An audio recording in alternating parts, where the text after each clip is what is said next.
What's going on, guys? Michael with MMA Island here interviewing UFC fighter Johnny Munoz. The guy had a win at UFC 265, rear naked choke in the second round over Jamie Simmons. Man, Johnny, let me just ask you, how does it feel to get the win? Oh, it feels great, man.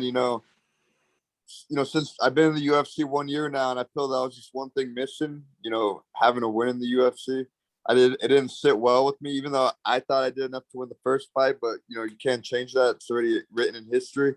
But yeah, just going on with that, like when I train or go to the UFC PI, it just didn't really feel right in me. I just felt like, man, I don't belong here unless I win. And so that's why this win was super important for me. And yeah, now I feel like I belong here, and I'm just looking to get better every time I step in there. Yeah, so you had a close fight in your first in your debut. A lot of arguably you could have won the fight. I saw a lot of people picking that, saying that you won the fight as well. So how was it a little bit different going into this fight? Yeah, well, with this fight, preparation, with a lot of preparation, so I knew I was fighting. That was one. Two, being in an arena with the crowd. That I like fighting in an arena with crowd. Coming up in the regional scene, I've fought with 10,000 plus people with King of the Cage at the arena that had over here, which was huge. And a majority of those fans were my people, since I'm where they had that event was my hometown. But yeah, so I'm used to fighting in front of big crowds. So like when I walked out, I just knew like this is my time. I knew beforehand, but when I walked out again, it's like, okay, this is what I visualized my UFC debut being. I always visualized, debuting before I was in the UFC. Obviously, with the crowd, I couldn't predict COVID. You know what I mean? That shit just happened out of nowhere. But yeah, I mean, it just felt very natural to me, and I like fighting in front of crowds. But if I have to fight with no crowd, so be it. But I prefer being with the crowd. Well, we'll definitely talk about getting into your future plans and your next fight and all that. But I want to ask you, as a guy who loves jujitsu and a guy who's a jujitsu type fighter, I want to ask you, how exactly did it feel when you're on the ground with the guy and all of a sudden you see him take that little tiny mistake and he tries to go to his knees to get up, and then you get the back? When you see those little tiny mistakes when you're taking your time like that, how does it feel to see that?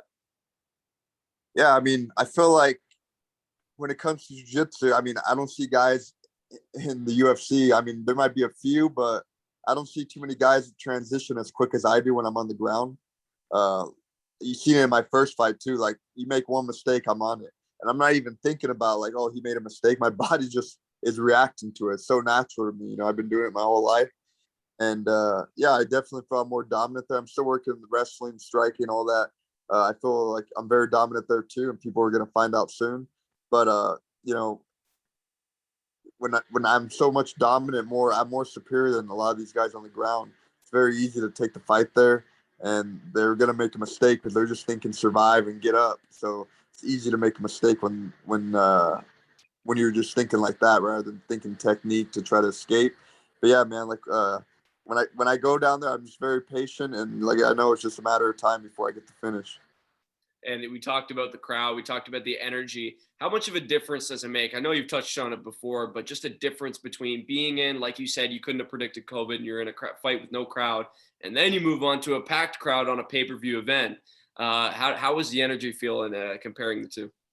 Man, the energy was great. I think I feel like I was a fan favorite with my fight. I feel the crowd was more on me, on my side.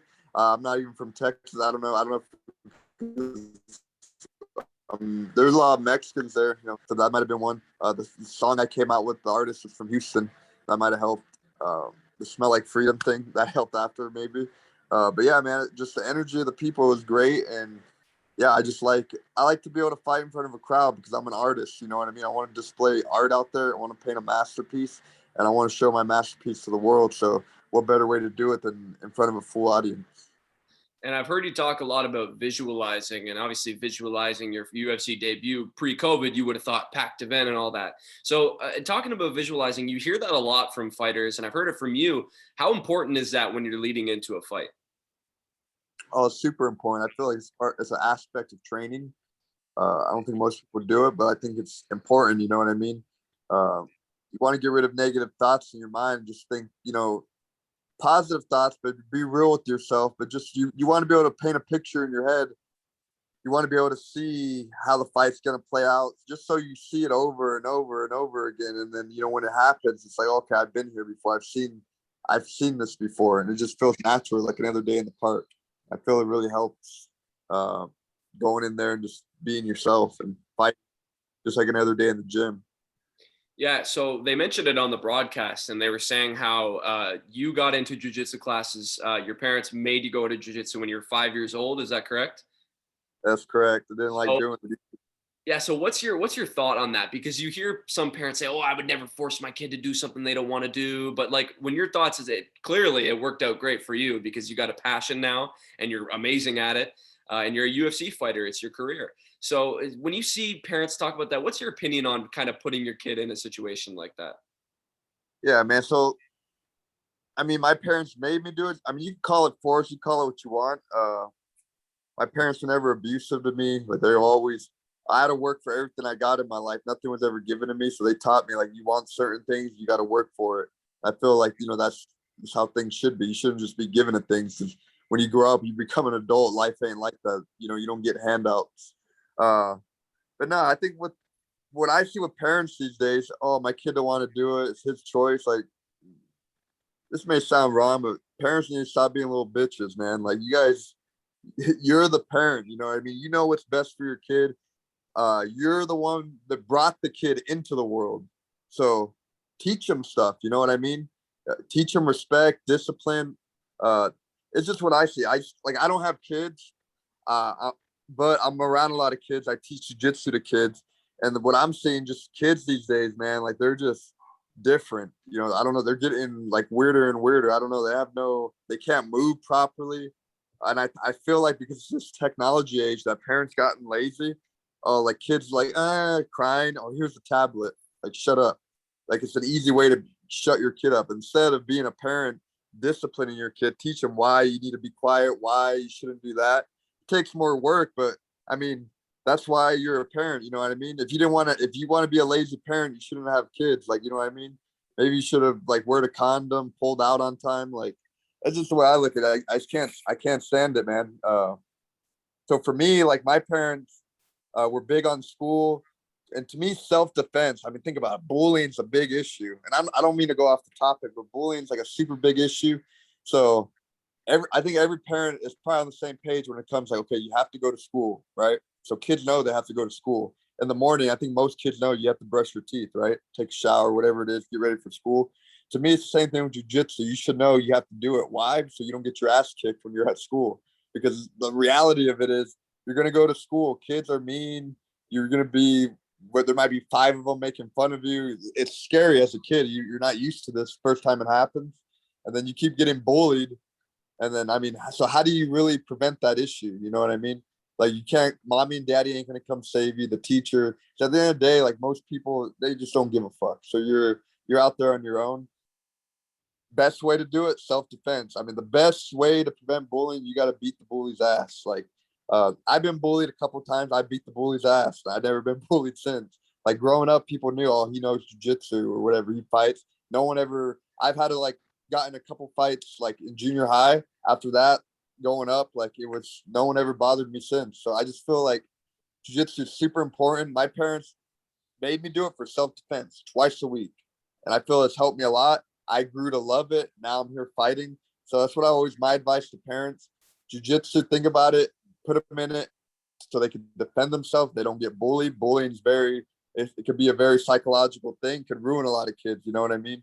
So you're doing it to help your kid. If they find passion for it, they want to compete, then hey, support them. My parents never made me compete. My dad never wanted me to fight. He didn't care. He just wanted me to be confident and learn how to defend myself. Compete in jiu-jitsu, wanting to fight, that was my choice. So yeah. Yeah, no, you make a great point with a lot of those things that you said. But yeah, the main thing I agree with you. And it's funny you mentioned it because I say that all the time is like when parents have their kid crying, it's like back in the day, they used to just be like you used to have to tell them like why they have to be quiet. But nowadays it's just, oh, take this iPad or here, play some Fortnite or something. Yeah, it's ridiculous. But that's what it is nowadays. So you and I hold the same opinion on that. So it was nice to hear your opinion on that. But so going back into the fight talk, we were talking about your future and all that. You finally got the win. You view yourself as a UFC fighter, as everybody else does, getting that sub win and everything. So when do you want to be in there next? What month are you looking at? Yeah, I think November, December sounds pretty good to me. I was talking to my manager. I might have news actually in a couple weeks. I can't really say much on it, but we'll find out. But hopefully it goes through because I think it's going to be a pretty big card and a good card to be a part of. Well, that'd be awesome, man, to see you on another pay-per-view event. But yeah, so we're talking about this. I want to mention this because you were supposed to fight Tony Gravely, I think it was a few years ago, a guy I've interviewed, and he's matched up now against Nate Maness. So I assume, I don't know how long it was until the cancellation happened with Tony Gravely, but you fought Nate Maness and you were supposed to fight Tony Gravely. So they got matched up against each other. How do you see that fight going down? Are they're fighting? Yep, they're set to fight. When's that happening? I think it's December. I just recently posted it. I can pull it up real quick. That fight got canceled, I thought, right?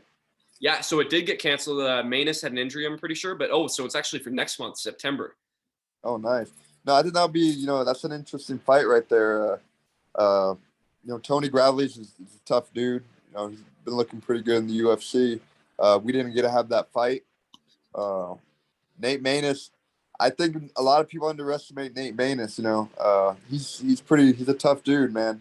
Like when he fought Luke Sanders, I don't think most people thought he was gonna do that, but the guy hits hard. I took one of his shots, like I felt it. I was still standing, but he's a tough guy. He's one of those guys you could be beating up, and he could still be in there, and he's still dangerous because he has that puncher's shot. But with that being said, I'm leaning towards Nate Maness on that fight. And at the end of the day, I don't like any of these guys in the bantamweight division. You know what I mean? They're all potential opponents. But at the end of the day, I respect their abilities for getting this far. But yeah, all the best to Nate Maness. I hope he continues to thrive, and because I know I'm going to continue to thrive, and hopefully we'll match up maybe where it's a top 5, top 10 deal, or who knows, winner gets a title shot. If he goes that far, it would be cool. So, and you're talking about your opponents, talking about fellow fighters. I want to mention this because you and many other fighters, it seems nowadays, are posting all these fire memes on their story and on their profile, and you're one of the best. You got one of the best on your story. So I want to ask you, talking about memes, what are your thoughts about posting all that? I don't know. Sometimes they're funny, so I'll share them out there just to make people laugh. It's always good to make people laugh a little bit. I think laughing kind of changes the mood a little bit. There's a lot of people maybe going through different things, whatever it is. Maybe they lost their job, or I don't know, girlfriend dumped them, whatever it is. So maybe I share something funny like that, gets a smile on their face, maybe makes them forget about that a little bit. I don't think I post a lot of them, but I do post them. But I like to be funny with it. You know what I mean?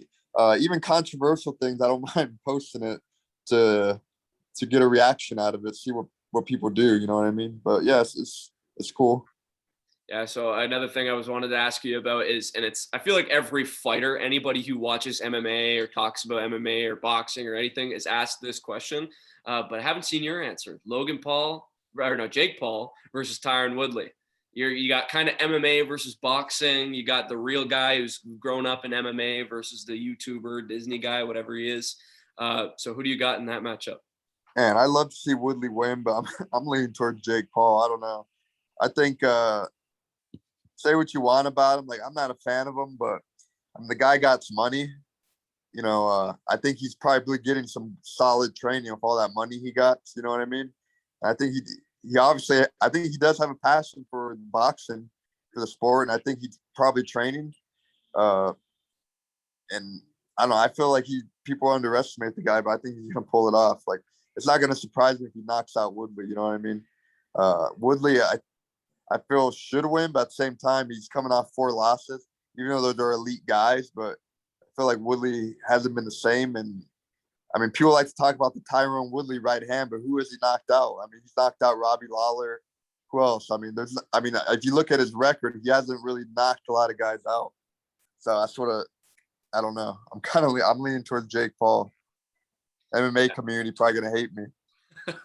Fair enough, but yeah, they either hate you or you're right, so it's all good.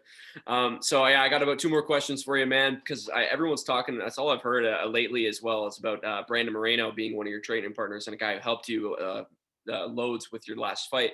But I want to ask you because he just had an amazing win, a submission win, I'll point out, against Deiveson Figueiredo for the belt. And Deiveson Figueiredo is out here saying that he deserves an immediate rematch. What are your thoughts on him asking for the rematch? Yeah, I think he needs to. He don't want that rematch, man. I think he needs to. I don't know, rebuild himself. Think what he needs to work on. Talk to his coaches. Maybe get a couple other fights.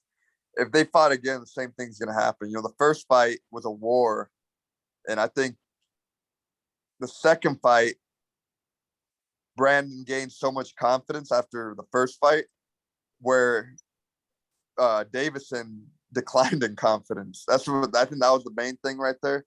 What happened, and you could see it the press conference, the way Deiveson was acting a little bit.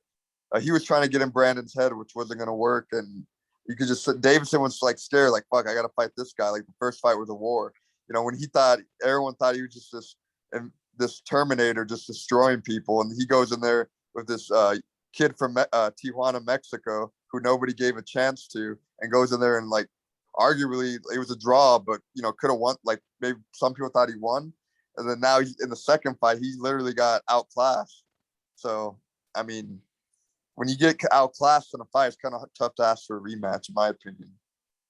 Yeah, no, I definitely agree with you, and I'm sure a lot of people do as well. But man, I want to let you get going. So I got to ask you, man. I always end off the interviews like this, and a fighter of your caliber, a fighter who has an amazing record and an amazing future. I got to ask you, people who haven't seen Johnny Munoz fight next, what can they expect to see when Johnny Munoz fights? Yeah, just expect to see a better version of myself. Every time I step in there, I'm getting better.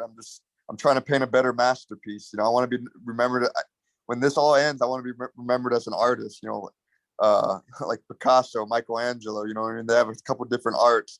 So you know, the one in Houston, that's a classic. And you know, I just want to keep painting more classics, and that's what I'm going to do every time I'm in there. Just paint a masterpiece. So I have a nice collection of paintings hanging in my wall when it's all said and done.